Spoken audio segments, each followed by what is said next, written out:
Hi guys, তোমরা সবাই কেমন আছো? আশা করি ভালো আছো। আমিও খুব ভালো আছি।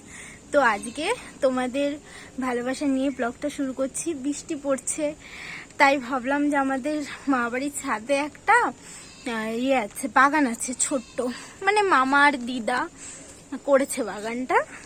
এই কয়েকটা মাস হলো করেছে, মানে লাগিয়েছে, এখনো সঠিক মানে এখনো ভালো মতন ফল টল ওঠেনি।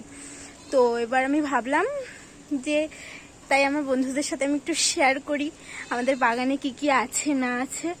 তো আজকে আমি এই বাগানে কি কি করবো আর বাগানটা তোমাদেরকে ঘুরে দেখাবো। তো চলো দেখা যাক আমাদের বাগানে কি কি গাছ আছে। আমি হয়তো সব গাছের নাম জানি না, সব গাছ চিনি না, তো অসুবিধা নেই, তোমরা আসো, আমাকে কমেন্টে সবাই জানিয়ে দেবে, ঠিক আছে? তো চলো শুরু করা যাক।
তো দেখলে বন্ধুরা, আমাদের ছোট্ট একটু বাগান, তোমাদেরকে যতটা পেরেছি দেখানোর চেষ্টা করেছি।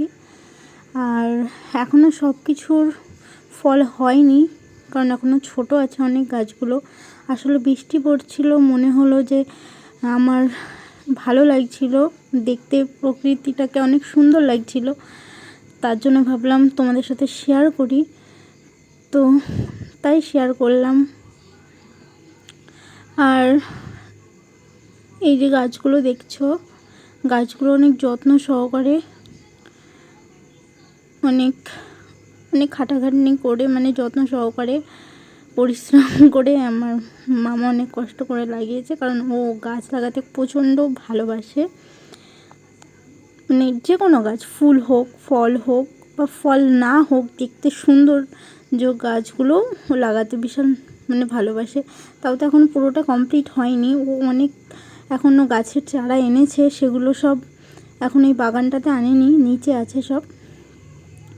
তো আবার গাছগুলো বড় হোক, আর ওই গাছগুলোকে যখন এখানে নিয়ে আসবে তখন তোমাদেরকে আবার দেখাবো।